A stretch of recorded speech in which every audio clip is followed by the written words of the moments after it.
오늘 읽은 이 24장의 본문을 풍성하게 이해하기 위해서는 제가 앞선 스토리를 잠깐 간략하게 설명을 해드리도록 하겠습니다. 24장에 23장에는 아브라함의 아내 사라가 죽고 24장이 시작되면서 아브라함이 늙은 종에게 불러가지고 너는 내게 맹세하라. 내 아들을 위하여 내가 사는 친족에게 가서 그 여자를 데려와 이삭의 아내를 맞이하게 해라라는 그런 스토리가 있습니다. 우리가 함께 읽었던 이 본문은 24장 앞절에 보면은 그 종이 리브가와의 대화가 진행된 이후의 내용, 리브가의 집 안에서 일어난 일들을 함께 서술하고 있는 부분입니다. 이 본문에서 핵심 인물로 등장하는 3명이 있는데요. 리브가, 라반, 그리고 아브라함의 늙은 종 이 3사람의 이야기를 통해서 성경을 재밌고 풍성하게 이해해보는 시간을 가져보려고 합니다. 또 리브가를 만나는 그 과정을 통해서 어떤 은혜가 그들에게 있었는지, 또 어떤 은혜가 우리에게 있을지 기대하면서 들어보시길 바랍니다. 먼저 리브가는 어떤 사람인지 한번 살펴보겠습니다. 16절 말씀에 그 소녀는 보기에 심히 아리따고라고 표현을 하고 있는데요. 성경 저자는 리브가를 굉장히 아리따운 사람이라고 표현하고 있습니다. 그리고 외형적으로도 말씀에는 나와 있지 않지만 아마 몸매는 맨몸 운동으로 단련된 근육질의 여성이 아닐까 하는 재밌는 측정을 해볼 수가 있는데요. 그 이유가 뭐냐면은 19절과 20절의 말씀을 한번 보겠습니다. 다 같이 읽겠습니다. 시작. 마시게 하기를 다하고 이르되 당신의 낙타를 위해서도 물을 길어 그것들로 배불리 마시게 하리라 하고 급히 물동이에 물을 구유에 붓고 다시 기르려고 물로 달려가서 모든 낙타를 위하여 길는지라. 아멘. 19절에 낙타를 위하여서 물을 길어 마시게 하는데요. 그냥 물을 주는 것도 아닙니다. 배불리 마시게 하리라 라고 말하고 있습니다. 근데 여기서 혹시 낙타가 배불리 마신다라고 하면 물을 한 몇 리터쯤 마시는지 아십니까? 30리터? 한 마리당 배불리 마시는 양, 물 한 100리터를 마신다고 합니다. 흡족하게 마실 정도는 100리터에서 120리터. 근데 이 아브라함의 늙은 종이 데리고 온 낙타의 수가 몇 마리인지 아십니까? 10마리. 그러면은 이 모든 낙타가 흡족하게 마시려면은 1톤의 물을 날라야 된다는 소리입니다. 한번 가정해 봅시다. 양동이질 한 번에 10리터를 폈어요. 그러면은 이걸 몇 번 양동이질 해야 되겠습니까? 100번. 리브가 혼자서 100번. 근데 그거를 어떻게 했다고요? 20절에 급히 물동이에 물을 구해 붓고 그냥 천천히 세워라 한 게 아니라 다 마실 정도로 급히 왔다 갔다 펄 정도면은 리브가의 몸은 아마도 상당한 정도라고 얘기할 수 있겠죠. 우스갯소리로 나중에 훗날에 에서의 장자의 축복권을 뺏어 가자고 했던 엄마의 말을 야곱이 왜 순종했을지, 왜 반응하지 못하고 순종했을지 저거 생각해 볼 수 있는 재미있는 부분이 있습니다. 근데 이 당시에 고대 근동의 문화에서는 나그네가 온다면은 대접해주는, 정성으로 대접해주는 문화가 있는데요. 그런데 여러분들이라면은, 성도님들이라면은 나그네가 왔다고 해서 1톤의 물을 기를 자신이 있으십니까? 저도 못합니다. 근데 이 리브가는 끝까지 자기가 물 좀 달라 했을 때 그냥 홀짝홀짝 마실 수 있는 정도의 한 모금이 아닌 내가 당신의 낙타를 위해서 1톤의 물을 날라주겠다라는 모습을 보면서 이 얼마나 대단한 성품 아니겠습니까? 우리가 본받아야 되겠다라고 저는 생각이 들었습니다. 나그네가 온다면은, 만약에 저희 교회의 새신자분들이 온다면은 리브가가 1000톤의 물을 나는 것보다도 이상으로 우리가 함께 잘 대접하고 또 한다는 그런 모습이기를 소망합니다. 두 번째로 라반에 대해서 한번 알아보겠습니다. 먼저 라반은 매우 탐욕적이고 또 기회주의적인 사람이라고 얘기할 수 있는데요. 본문에 참 잘 드러나와 있습니다. 29절 30절을 보겠습니다. 함께 읽겠습니다. 시작. 리브가에게 오라버니가 있어 그의 이름을 라반이라. 그가 우물로 달려가 그 사람에게 이르러 그의 누이의 코걸이와 그의 손목걸이를 보고 또 그의 누이가 리브가가 그 사람에게 자기에게 이같이 말하더라 함을 듣고 그 사람에게 나아감이라. 그때 그가 우물가 낙타 곁에 서 있더라. 그 리브가가 무려 1톤을 나르는 수고를 하고 금 코걸이와 금 손목걸이를 받아옵니다. 근데 그 얘기를 엄마한테 하고 있는 와중에 오라버니가 한번 아침에 늦게 일어나가지고 어디 한번 보자 했더니 웬걸 하룻밤 사이에 애가 금으로 치장돼 있는 거죠. 그런데 얘가 한 얘기가 지금 밖에 서 있다. 저 사람이 지금 나한테 줬다. 이러고 있는데 라반이 눈이 돌아갑니다. 이 금치장을 보고 눈이 돌아갑니다. 근데 왜 눈이 돌아갔을까? 조금 이해를 시켜드리자면은 금 코걸이 하나에 반 세겔이라고 명시가 되어 있고요. 또 손목걸이 한 쌍에 13겔이라고 합니다. 근데 요 세 개를 그람수로 변환을 하면은 다 해서 130g 정도 되는데요. 이거를 한국 지금 현재 시세, 금 시세로 따져서 하나로 따지면은 약 3천만 원 정도 합니다. 시급 3천만 원짜리 알바 하실 분 계십니까? 1톤 나른다고 물 1톤 날랐다고 3천만 원 줬습니다. 눈이 돌아갈 만하죠. 라반이 물 그 잠깐 길렀는데 3천만 원을 줬다고? 근데 아직 놀라긴 이렇습니다. 그가 그 소리 듣고 밖에 저기 서 있다라는 말을 듣고 급히 나가서 보는데요. 근데 라반의 눈에는 그 금고리, 그 손목걸이를 준 사람을 본 게 아니라 가장 먼저 낙타가 먼저 보입니다. 저기 보면 30절에 보시면은 그 사람이 자기에게 이같이 말하더라 함을 듣고 그 사람에게로 나아감이라. 그때에 그가 우물가 낙타 곁에 서 있더라라고 하는데 우물가 곁에 서 있다가 아니라 우물가 낙타 곁에 서 있더라. 그럼 라반은 사람이 서 있어라도 시선은 옆에 있는 낙타에게 있는 거죠. 그럼 낙타도 하나로 얼마 하는지 한번 환산을 해드리겠습니다. 그 당시 고대금동에 그 지방에는 낙타가 굉장히 귀한 동물이었습니다. 왜냐하면 이동수로단이 그밖에 없으니까. 낙타 한 마리에 차로 따지자면은 한 카니발 한 대 정도, 약 5천만 원. 근데 제가 이 낙타가 몇 마리라 그랬죠? 10마리. 그냥 잠깐 나왔는데 5억을 들고 다니는 사람을 눈앞에서 만난 겁니다. 물 길렀다고 3천만 원을 준 사람을 만난 겁니다. 라반이 마음이 급해져요. 이 사람을 어떻게든 잡아야겠다는 생각을 합니다. 31절에 보겠습니다. 라반이 이르되 여호와께 복을 받은 자여 들어오소서 어찌 밖에 서 있나이까 내가 밤과 낙타의 처소를 준비하였나이다. 조금 뭔가 이상하지 않습니까? 이 아브라함의 이 늙은 종이 올지 어떻게 알고 내가 밤과 낙타의 처소를 준비하였나이다. 먼저 여호와께 복을 받을 자여 하면서 싸바 아이고 딱 보니까 여호와께 복을 받은 사람이네요. 그러면서 내가 방에 낙타와 당신의 묵을 방을 준비하였습니다라고 얘기하고 있습니다. 어떻게 꿈에서 하나님이 현모하신 것도 아닌데 참 이게 말로 이게 잘 꼬시고 있는 거죠. 저는 근데 이 모습을 보면서 최근에 그 영화 하나 있습니다. 왕가 사는 남자라고 유해진님 배우님이 연기하신 그 어몽도의 모습을 저는 오버랩 돼서 보이더라고요. 영화를 못 보신 분들을 위해서 잠깐 짧게 소개해드리자면은 청룡포에 그 사람이 발길이 없어가지고 하루 먹고 살 거를 이렇게 간간히 살고 있다가 옆마을에 보니까 매일 밥을 막 비싸게 먹고 있는 거예요. 알고 보니 그 양반 분들이 유배지로 이렇게 오게 되면 이 사람이 유배에 왔다가 다시 돌아갈 거 아니에요. 그러니까 사람들이 미리 그때 이제 막 음식을 갖다 주는 겁니다. 싸바싸바 하는 겁니다. 다시 돌아올 때 우리 이렇게 힘들 때 잘해준 사람들이니까 다시 돌아왔을 때 잘해달라고. 그래서 그 소리를 들은 그 어몽도가 딱 가가지고 어떤 좀 부하신 분이 계시는데 유배지로 옮긴다 하니까 어떻게든 자기 마을에 오게 해달라고. 그러면 자기 마을이 먹고 살 수 있을까 싶어서 싸바싸바 하는 모습이 있어요. 저는 그 모습이 오버랩 돼 보이더라고요. 그리고 라반은 제가 기회주의자 탐욕적인 사람이었죠. 나중에 야곱 때 어떻게 합니까? 야곱 때.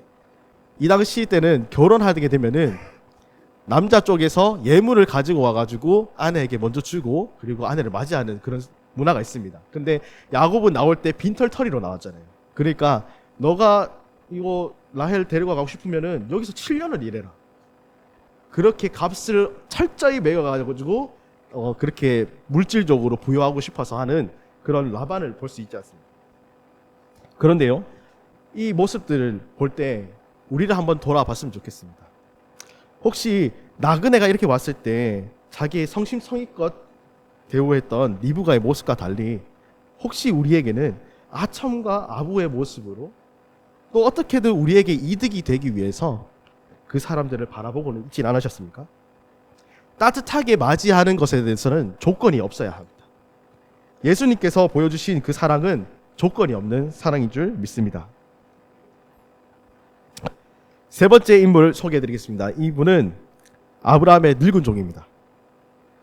이 사람은 하나님 앞에서 또 자기 종 아브라함 앞에서 굉장히 충실하고 성실한 사람이라고 얘기할 수 있습니다.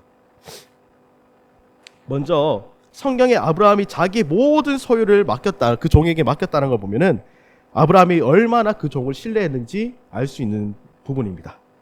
이 종은 아브라함이 명령을 받고 이삭의 아내를 찾아오고 나서는데 한번 생각해 봅시다. 그 당시에 휴대폰도 없는데 아브라함 자기 친족을 만나가지고 그리고 그 여자를 데리고 와야 된다면은 얼마나 힘들겠습니까? 그렇죠? 근데 그 여자를 딱 만났음에도 불구하고 자, 우리 쪽으로 우리 집으로 가자 했을 때 여자가 나 싫다. 나 여기 있을 거다. 나 여기 있는 것이 좋사오니 이래버리면은 다시 또 여자를 찾으러 나가야 되는 겁니다. 그래서 그 종이 자신의 최선인 아브라함의 재물을 한 5억, 6억 정도 되는 재물을 들고 가서 이 일이 잘 진행되기를 바라는 마음에 준비했을지도 모릅니다. 그러나 이 종은 자신의 준비성으로만 이 일들을 해결하고자 했던 것이 아닙니다. 막막한 상황 가운데 그는 아브라함의 하나님을 신뢰함으로 나가기로 작정을 하는데요. 42절 함께 읽겠습니다. 시작. 내가 오늘 우물에 이르러 말하기를 내 주인 아브라함의 하나님 여호와여 만일 내가 행하는 길에 형통함을 주실진대. 말씀에 보면은 아브라함의 하나님 여호와께서 자신이 행하는 길에 형통함을 주실 것, 그의 신뢰가 있는 모습을 볼 수 있습니다. 그리고요, 자신이 판단하는 그 판단의 기준으로 하는 것이 아닌 하나님께서 주시는 그 형통한 길을 판단하기 위해서 그는 일부러 기도에 어려운 조건을 내답니다. 아까 제가 말씀드렸듯이 물을 기르는데 어떻게 기른다고요? 낙타한테 1톤의 물을 길러야 되는 사람을 만나게 해달라고 말이죠. 43절, 44절 함께 읽겠습니다. 시작. 내가 이 우물 곁에 서 있다가 젊은 여자가 물을 기르러 오거든 내가 그에게 청하기를 너는 물동이의 물을 내게 조금 마시게 하라 하여 그의 대답이 당신을 마시라 내가 또 당신의 낙타를 위하여도 기르리라 하면 그 여자는 여호와께서 내 주인의 아들을 위하여 정하여 주신 자가 되리다 하며, 물을 기르러 오는 여자한테 나한테 물 좀 달라 했는데 그럼 내가 낙타한테도 물 좀 주겠습니다 하는 사람을 만나게 해달라고 기도를 합니다. 근데 이 조건을 다는 것은 어떤 사람은 이렇게 생각해 볼 수도 있습니다. 아니 그 종이 그래도 아브라함의 귀한 아들을 위해서 이런 성품 좋은 사람 만나게 하고 싶어가지고 하나님께 그렇게 빅딜을 지금 치고 있는 거 아닌가. 그냥 뭐 이 사람이 우연히 그냥 리브가를 만나가지고 만나게 된 거 아니냐. 뭐 아브라함의 그 종이 참 운이 좋았다라고 얘기할 수 있습니다. 아니면은 자기가 하고 싶은 그 일들을 형체하기 위해서 하나님을 끌어내린 기도, 내 기도를 좀 들어달라고 하는 하나님을 낮추는 기도 아니냐라고 생각해 볼 수도 있습니다. 그런데요, 이 종이 했던 말들을 다시 살펴보면은 하나님을 신뢰하는데 어떤 하나님을 신뢰한다고 했었습니까? 아브라함의 하나님을 신뢰한다고 얘기하고 있습니다. 이삭의 아내가 될 사람은 두 가지 조건이 필요했습니다. 첫째는요, 가나안 땅의 여자 아닌, 그 지방의 여자가 아닌 아브라함의 친족 중에서 한 사람이어야 했었고요. 두 번째로는 아브라함에게 말씀하신 그 가나안 땅, 약속의 땅에 머물게 하기 위해서 우리가 그 지방으로 가는 것이 아닌 여자가 이쪽 지방으로 넘어와야 한다는 두 가지 조건이 있었습니다. 근데 이 조건들이 사람의 마음에서 나온 조건입니까? 아니면은 하나님의 약속입니까? 그렇죠. 이 종이 한 기도의 중심은 이게 12절에 이렇게 볼 수 있습니다. 그가 이르되 우리 주인 아브라함의 하나님 여호와여 원하건대 오늘 나에게 순조롭게 만나게 하사 내 주인 아브라함에게 은혜를 베푸시옵소서. 내 주인 아브라함에게 은혜를 베푸시옵소서라는 고백은 하나님의 신실하신 언약을 성취가 되기를 바라는 기도입니다. 그렇습니다. 하나님께서 말씀하신 언약의 책임은 하나님께 있다라고 얘기하고 있는 것입니다. 그렇기에 그는 하나님께 은혜를 베풀어 달라고 마음에서 우러나오는 기도를 하고 있는데요. 또 이 종이 이 기도를 마치기도 전에 이 일이 이루어진 것을 보면서 저 같으면은, 만약에 저 같은 상황이면은 기도하기도 전에, 기도가 다 끝나기도 전에 이 일이 이루어졌다라고 느꼈으면은 저는 뒤도 안 보고 리브가 데리고 나갔을 것 같습니다. 근데 21절에 그는 낙타를 위해서 물을 기르고 있는 리브가 옆에서 묵묵히 이 일이 어떻게 진행되냐 지켜보고 기다립니다. 아브라함이 종이 아브라함 앞에서 또 하나님 앞에서 얼마나 신실하고 충성된 모습인지 느껴지십니까? 이 기도의 결과가 어떻게 됐나요? 말씀 앞에서 앞서 말씀을 읽어보셔서 알겠시겠지만 토시 하나 틀리지 않는 하나님의 인도하심에 경배할 수밖에 없는 기쁨이 그 종에게 임하게 됩니다. 근데 이 충성이, 이 순종이 결코 쉬운 순종이 아닙니다. 한번 생각해 봅시다. 엘리사의 사환인 게하시는 나아만을 쫓아가가지고 우리 선생님이 잘못 얘기한 겁니다. 헛소리 한 겁니다. 좀 그거 다시 주십시오. 2배나 주십시오. 이렇게 좋은 것을 취하려고 하지 않았습니까? 또 엘리의 두 아들은요, 홈리와 비누아스는 하나님께 드려지는 예물을 취해서 자기의 배를 불리지 않았습니까? 오늘날 저와 성도님들이 이 아브라함의 종을 보면서 충성됨을 배웠으면 좋겠습니다. 사람 앞에서 아니, 더 나아가 하나님 앞에서 충성된 모습이어야 하지 않겠습니까? 말씀을 마치겠습니다. 오늘 이 본문에 등장하는 3명의 인물 말고 한 분을 더 소개해 드릴 분이 있습니다. 그분은 바로 하나님이십니다. 종의 입술을 통해서 경배와 찬양을 받으신 그 하나님은 이 모든 일의 인도자이시자 주님이십니다. 앞전에 이 앞전 상황의 22장에 이삭을 제물로 바치라는 상황을 통해서 아브라함의 입술에서는 여호와 이레의 하나님을 찬양했습니다. 그리고요, 이삭의 아내인 리브가를 만나는 이 과정에서도 이 아브라함의 종은 아마 여호와 이레의 하나님을 찬양했을지도 모르겠습니다. 그렇습니다. 하나님은 모든 상황을 예배하시는 하나님이십니다. 세상 사람들의 관점으로 자신들의 시선으로 바라볼 때 이 모든 일을 얘기할 때는 우연이라고 얘기할 것입니다. 운이 좋았다고 말이죠. 그런데 창세기 저자는 이 지금 읽은 본문이 2번이나 반복됩니다. 어제 큐티를 해보신 분들은 알겠지만 어제 본문과 오늘 본문은 매우 흡사합니다. 2번이나 일부러 길게 반복을 하고 있죠. 그 이유가 뭐겠습니까? 창세기 저자는 이 일이 결코 우연으로 이루어진 일이 아닌 필연으로 이루어진 일이다. 하나님의 섭리로 이루어진 일이라는 것을 분명하게 얘기하고 있는 것입니다. 그런데요, 여기서 우리가 바로 알아야 할 것이 있습니다. 오해하면 안 되는 것이 있습니다. 그것은 하나님이 우리의 계획을 도우시는 분이 아니십니다. 하나님은 우리가 원하는 것을 들어주시는 분이 아니십니다. 우리가 하나님의 섭리 아래에 있는 것입니다. 우리가 그 섭리 아래 그 일에 참여하는 기쁨을 우리에게 허락하신 것입니다. 기억하십시오.